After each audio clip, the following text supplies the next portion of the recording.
Nous recevons maintenant le coach de l'équipe ivoirienne, FAIMS, accompagné de son joueur, Jean-Michel Seri.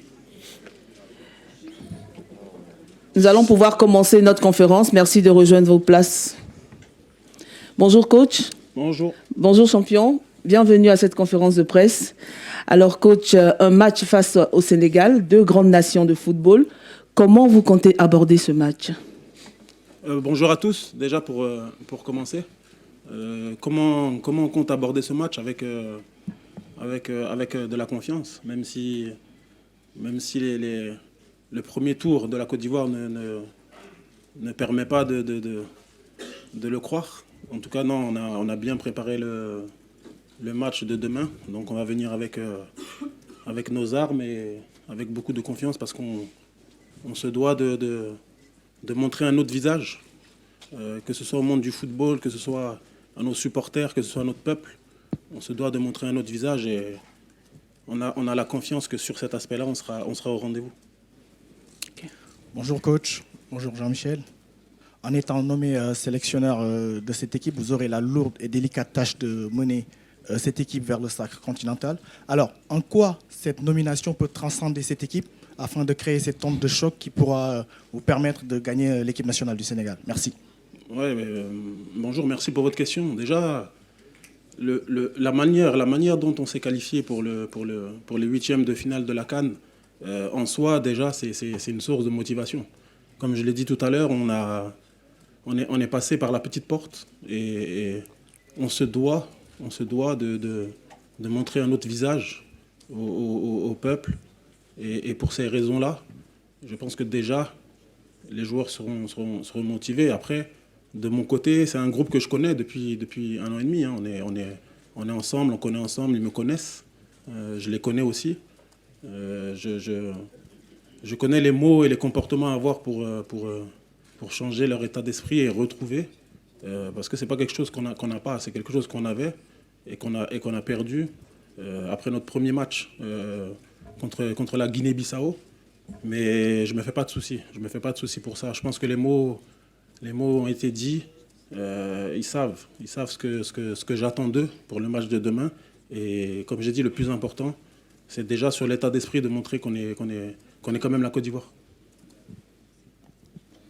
Bonjour coach, c'est Adia Abitei, journaliste sénégalaise de la CTV. On remet les compteurs à zéro. C'est vrai, le Sénégal a eu un parcours sans faute, 3 matchs, 3 victoires. Mais vous serez face à une équipe où vous avez une ascendance quand même psychologique sur cette équipe si on se base sur les statistiques.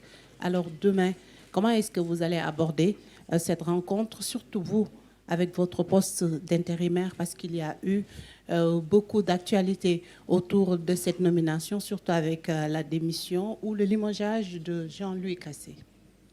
Bon. Comme je l'ai dit tout à l'heure, on va aborder le match avec de la confiance parce qu'on s'est bien préparé depuis ma nomination. Après, l'ascendant psychologique, tout dépend de quel côté on le regarde. Si ceux qui regardent du côté de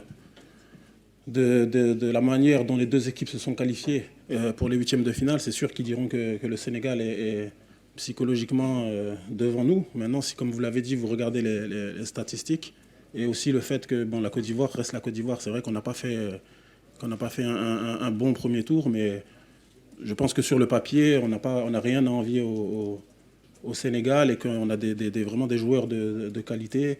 Et je pense qu'aussi sur cet aspect-là, les Sénégal Je pense que si on avait demandé aux Sénégalais quelle équipe ils voulaient jouer en huitième de finale, pour une équipe qui a gagné ses 3 premiers matchs et qui a fait un parcours sans faute jusqu'à aujourd'hui, ils auraient demandé un autre meilleur troisième que la Côte d'Ivoire. Donc je pense que l'ascendant psychologique, ce sera du 50-50. Les deux équipes sont sûres de leur force. Maintenant, il y a une équipe qui revient de loin, nous, et il y a une équipe qui est très très bien rentrée dans sa compétition, mais comme vous l'avez dit au début aussi, les compteurs seront remis à zéro demain. C'est une nouvelle compétition qui commence, cette fois-ci à élimination directe. Donc la pression sera dans les deux camps. Bonjour. Emmanuel Baranguet de l'agence France Presse. C'est une question pour Jean-Michel. Bonjour, je voulais savoir si votre présence ici à la conférence de presse, c'était pour faire venir un joueur d'expérience, parce qu'il va y avoir des questions peut-être un petit peu difficiles, ou faire venir un joueur qui n'est pas traumatisé par le 4-0 contre la Guinée équatoriale. Bonjour à tous d'abord. Après, je pense pas que il y a eu une communication précise par rapport à la conférence de presse. J'ai été choisi par le coach et qui a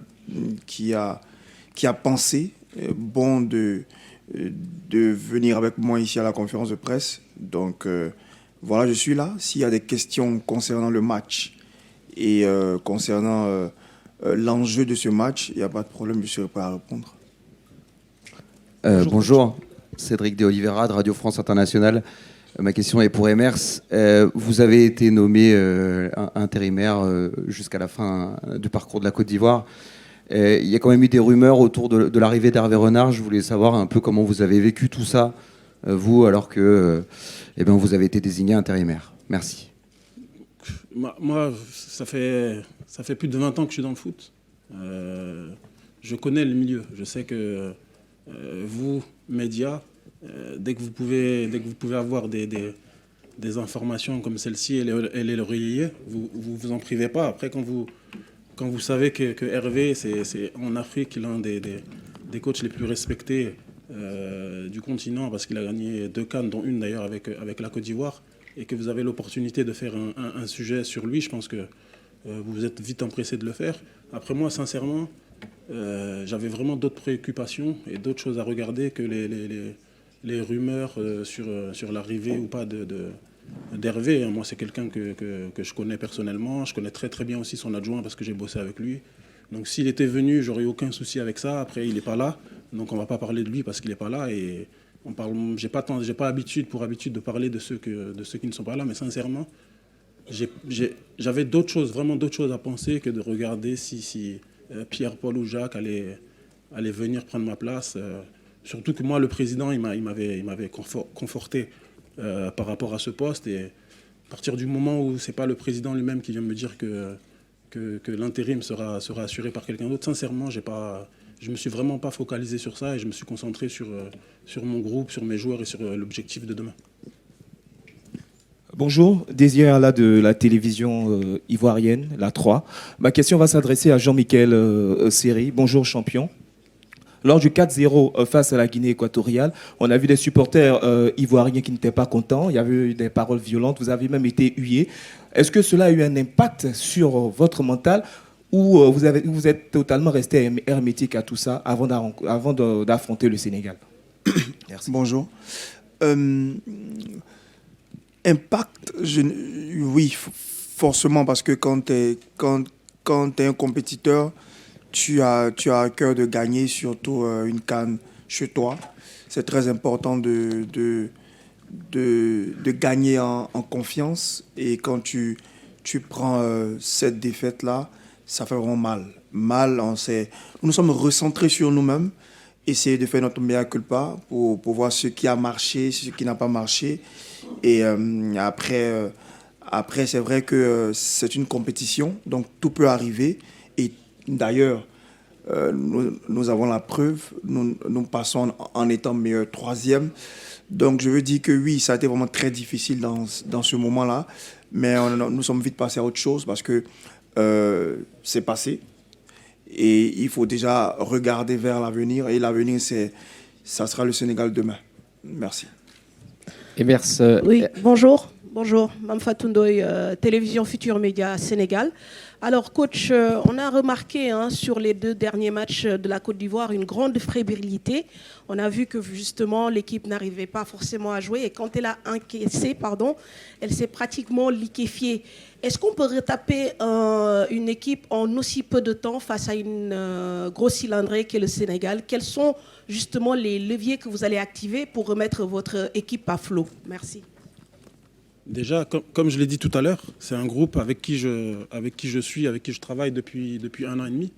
Donc, contrairement à ce que les gens peuvent croire, j'ai pas eu j'ai pas eu peu de temps, ou j'ai pas eu 3 jours pour préparer le match, ou au moins le fait que je connaissais déjà mon groupe me fait gagner déjà pas mal de temps. Après, comme on a fait le point, on a fait le bilan de ce qui avait marché et de ce qui n'avait pas marché pendant le premier tour.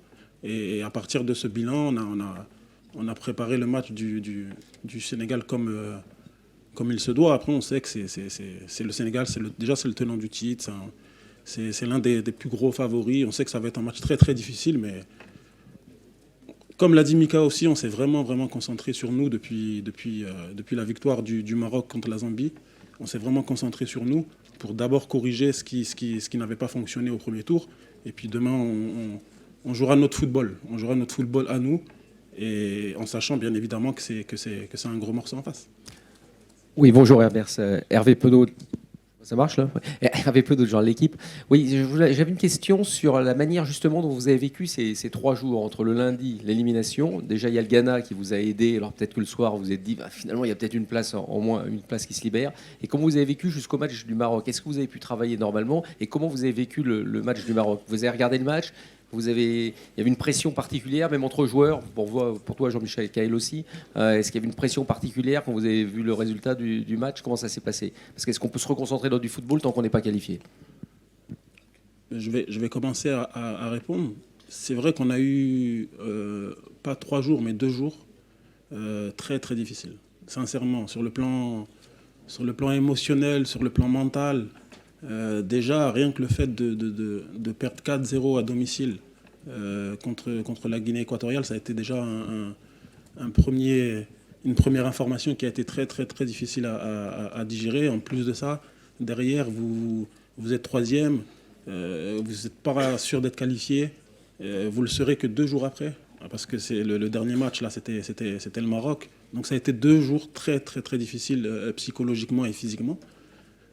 Après, une fois qu'on a perdu contre la Guinée équatoriale et qu'on a fait les calculs, on savait à quoi s'attendre. Donc, entre guillemets, on était conscient qu'on devait faire face à ce que nous-mêmes on avait créé. Donc, ça a été 2 jours difficiles où il a été très très difficile de travailler parce qu'il fallait déjà pincer les plaies de la défaite 4-0. En plus de ça, prier et croiser les doigts pour qu'on puisse se qualifier, mais en sachant que tout dépendait d'autres équipes et plus de nous. Donc ça a été difficile, mais voilà, on s'est accroché. On est toujours resté accroché aussi à nos espoirs de qualification. Et on va dire qu'on a eu la délivrance le mercredi soir quand le Maroc a gagné contre la Zambie. On a pu soulager, se libérer un peu, souffler un grand coup et commencer à se projeter déjà sur le Sénégal. Bonjour. Ma question est pour Jean-Michel Seringa, de Radio France Internationale. Jean-Michel, le coach l'a dit, il est avec vous depuis 1 an et demi avec le groupe. Je voudrais que vous me parliez un peu de lui, quel genre d'adjoint il a été. Est-ce qu'il a été le grand frère ou est-ce qu'il a été beaucoup plus que ça? Qu'est-ce qu'il peut apporter aujourd'hui au groupe que Jean-Luc Gasset n'a pas pu vous transmettre? Merci. Bonjour. Je ne vais pas parler de ce qui est déjà passé, mais je vais parler de ce qui est en train de se passer et en train de se créer. C'est très important. Déjà, il faut dire que le coach Hermès, c'est quelqu'un qui est beaucoup à cheval sur la discipline. Donc, il est en train, dans un premier temps, de nous inculquer ses valeurs à lui, qui sont comment apprendre à être discipliné sur un terrain de football. Et c'est sur ça que nous nous concentrons en ce moment et essayer d'être vraiment très appliqués dans ces idées. Et voilà, et nous arriverons près demain, Dieu voulant. Merci. Messieurs, ici. Oui. 1, 2, excusez-moi si on peut faire marcher. Merci. Messieurs, bonjour. Mustapha Kessous, Le Monde. Coach, j'ai une question. Vous venez de dire que ces derniers jours ont été émotionnellement très, très, très difficiles. Concrètement, comment vous avez réussi à remobiliser en fait, vos hommes? Est-ce qu'on se dit finalement qu'Abrimor n'a pas peur du couteau? Déjà la première chose qui qui m'a permis de remobiliser les joueurs, c'est la victoire du Maroc sur la Zambie et cette résurrection, on va dire, hein, parce que cette qualification, elle vient vraiment, vraiment de loin. Donc, on a eu 2 jours, là, mardi, mercredi, où on était dans le flou, dans le stress, et puis aussi dans l'émotion, parce que le départ d'un entraîneur et d'une personne comme Jean-Luc Gasset a été aussi très difficile à vivre pour l'ensemble du groupe. Donc la première chose qui nous a permis de souffler un peu et de sortir la tête de l'eau, c'est la victoire du Maroc sur la Zambie. Et puis après, comme je l'ai dit tout à l'heure, tu fais le bilan, tu te dis pourquoi tu t'es retrouvé dans cette situation. Et une fois que tu as trouvé les raisons, tu te dis maintenant tu vas travailler et pour saisir c'est une opportunité, c'est une deuxième chance que Dieu nous donne, que le Maroc nous a donné. Donc on n'a pas le droit, sincèrement, on n'a pas le droit de pas jouer cette deuxième chance à fond. Après, c'est le foot. En face, c'est une très très très bonne équipe. Mais pour moi, le plus important, c'est dans les attitudes et dans le comportement. Ce serait pour moi inadmissible que les attitudes ne changent pas alors qu'on revient d'aussi loin. Ok, voilà. Ok. Bonsoir coach. Sangaré Suleiman de Davo Média Guinée. Ma question, c'est pour vous. Est-ce que vous ne vous sentez pas sous pression à quelques jours seulement de votre nomination et face à une équipe sénégalaise qui a fait un carton plein dans cette compétition et qui est d'ailleurs détentrice donc de la Coupe d'Afrique des Nations? Sous pression comme tous les entraîneurs. Hein. Je pense que mon homologue sénégalais est aussi sous pression. Après, si vous ne voulez pas être sous pression ou si vous ne supportez pas la pression, je pense qu'il ne faut pas faire ce métier. Parce que c'est un métier où vous êtes tous les jours exposé à la pression, quel que soit vos résultats d'avant, quel que soit le contexte, quelle que soit la situation, quel que soit l'adversaire que vous rencontrez. Il y a toujours de la pression quand vous êtes entraîneur. Hein, parce qu'on sait que très souvent, quand il y a des défaites, c'est souvent les entraîneurs qui sont pointés du doigt. Donc oui, je suis sous pression. Après, comme je l'ai dit tout à l'heure, ça fait longtemps que je suis dans le foot. La pression, je l'ai connue aussi en tant que joueur. En tant qu'entraîneur, je vais la découvrir demain.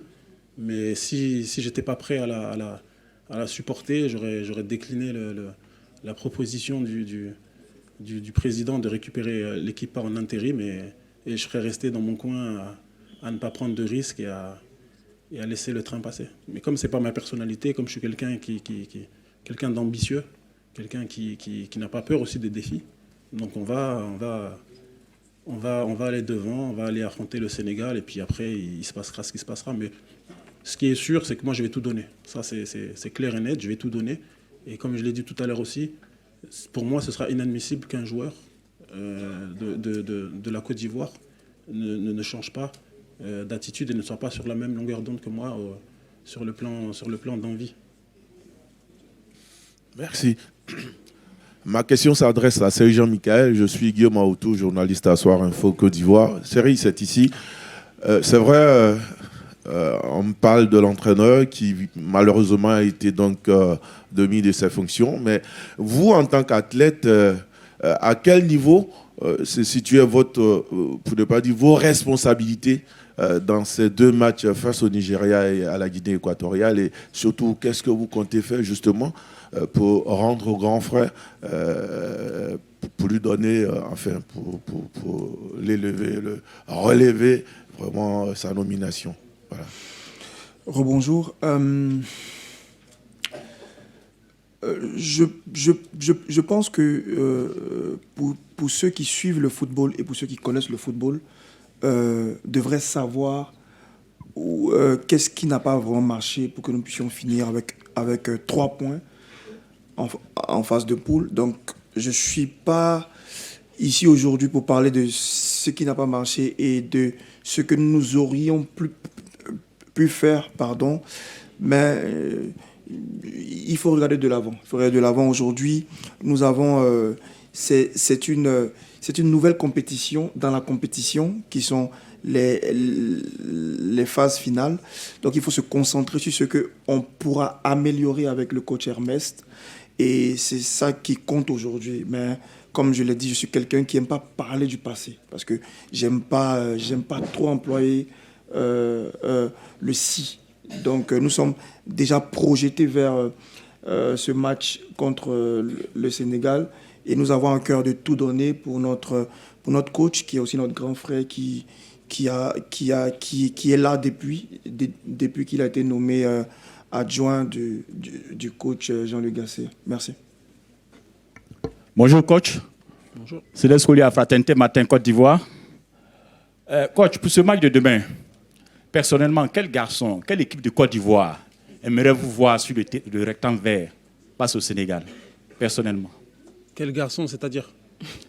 Quel genre de joueur, quelle équipe aimeriez-vous voir, votre équipe, quelle équipe aimeriez-vous voir sur le terrain, sur la pelouse demain? Bon, je ne comprends pas la question. Bon, si vous voulez, je vais clarifier un peu mon idée. S'il vous plaît. On a vu une équipe de Côte d'Ivoire. Personnellement, j'ai vu une équipe amorphe sur les 2 derniers matchs. Et vous arrivez à la tête de cette équipe-là. Vous avez eu peut-être 2 ou 3 jours de travail en tant que titulaire. Qu'est-ce que vous attendez de vos joueurs demain face aux Lions de la Teranga du Sénégal? Est-ce que vous m'avez connu en tant que joueur? Oui. Voilà ce que j'attends demain. C'est des joueurs qui mouillent le maillot, des joueurs qui prennent cette deuxième chance comme une dernière chance finalement, et qu'on se rachète et qu'on montre au peuple que ce qui s'est passé sur le premier tour n'était qu'un accident.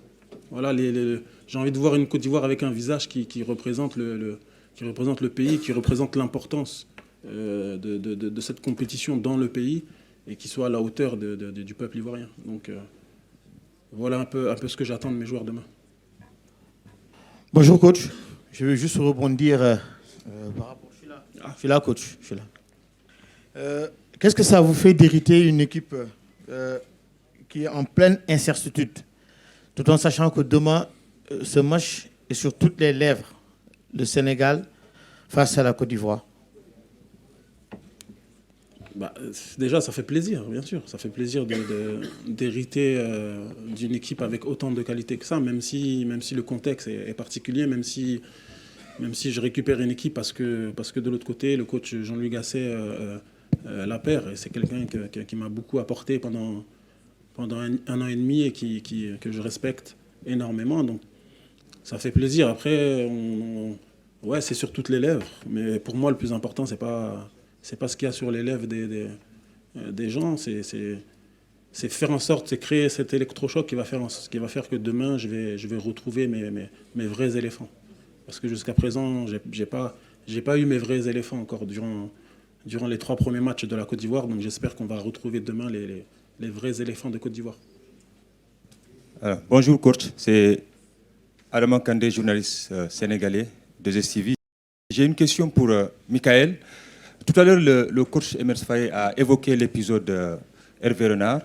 Alors, on sait que quand Jean Gasset a été limogé, le grand frère a été appelé à la rescousse, donc pour conduire les troupes. Entre-temps, vous apprenez dans le groupe qu'il y a des contacts avec Hervé Renard. Alors, comment vous l'avez accueilli dans le groupe? Est-ce que ça a perturbé votre quiétude ou pas? Bonjour. Non. Pourquoi? Parce que cette annonce-là a été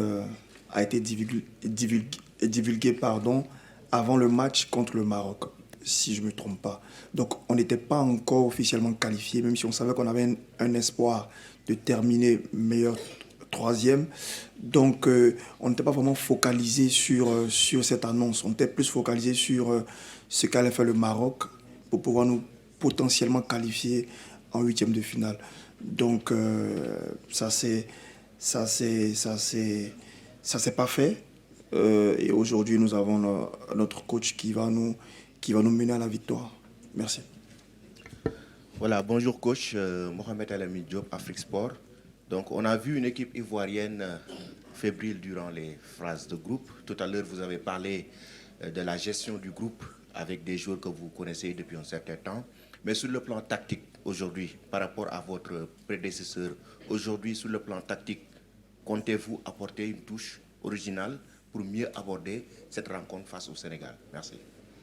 Une touche originale, bon, je ne sais pas ce que vous appelez une touche originale, mais ce que je compte apporter d'abord, c'est de la confiance aux joueurs. Donc, quand vous récupérez une équipe qui a perdu 4-0 et que vous allez affronter le tenant du titre qui fait partie des plus gros favoris, vous n'allez pas chercher à inventer le football.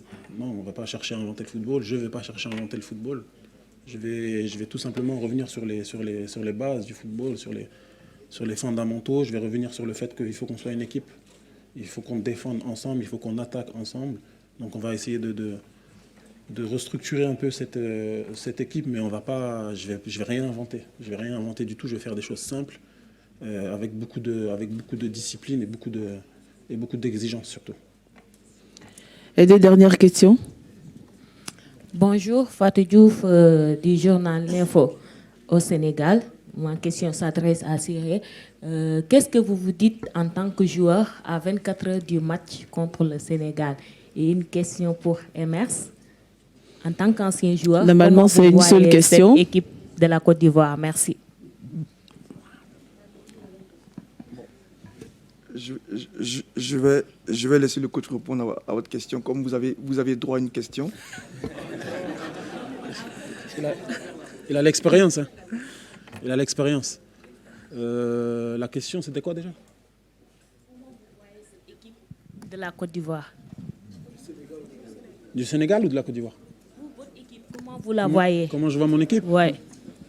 Je vois, oui, après, comme j'ai dit tout à l'heure, ça fait 1 an et demi qu'on travaille ensemble. Moi, j'ai confiance en cette équipe, les yeux fermés. Je sais qu'elle a énormément de qualité, même si on ne l'a pas forcément démontré sur le premier tour. On a une équipe assez variée, avec des joueurs qui sont capables de vite se projeter, avec des joueurs qui sont capables de jouer en possession. Donc, vraiment, moi, j'ai confiance en mes joueurs, j'ai confiance en mon équipe et je vois vraiment mes joueurs avec beaucoup d'admiration. Bonjour coach, Leroy Kabea pour Canal+, derrière ici. Vous avez beaucoup pointé l'attitude de vos joueurs. Pour vous, c'est ça la principale chose qui n'a pas été avec le coach Gasquet et que vous avez ciblé. Ce n'est pas une question forcément de jeu, mais vraiment d'attitude. C'est pas forcément ce qui n'a pas été avec le coach Jean-Louis. Hein. Non, c'est un constat sur les matchs qu'on a fait sur la phase de poule où pour moi il nous a manqué pas mal de solidarité. Solidarité sur l'aspect défensif. On a souvent joué avec trop d'espace, trop de flottement entre la partie défensive et la partie offensive, ce qui fait que nos adversaires ont profité, ont su bien profiter d'ailleurs de ce manque de lien, de ce manque de solidité défensive. Donc c'est plus sur ce constat-là que je suis parti pour parler de discipline, de solidarité. Vraiment, il faut qu'on resserre vraiment le bloc. Quand je regarde certaines équipes là, de la compétition qui ont fait un très beau début, je me rends compte que finalement, quand on les regarde, on sent une équipe, on sent un collectif se dégager, et que ce soit sur l'aspect défensif ou que ce soit sur l'aspect offensif, on sent un truc vraiment se dégager. Et c'est vraiment, je pense, ce qui nous a fait défaut jusqu'à aujourd'hui, c'est qu'on n'a pas senti justement cette solidarité défensive. Je sais qu'il y a beaucoup de questions à poser, mais il nous faut respecter le timing. Nous sommes en direct, comme on vous l'a dit. Donc, nous allons libérer le coach et son joueur. Merci, coach, et bonne chance pour le match de demain. Merci. Merci à vous, chers confrères. On se retrouve pour les entraînements, 17h30 pour le Sénégal et 18h30 pour la Côte d'Ivoire. Sénégal au stade annexe et la Côte d'Ivoire au lycée scientifique.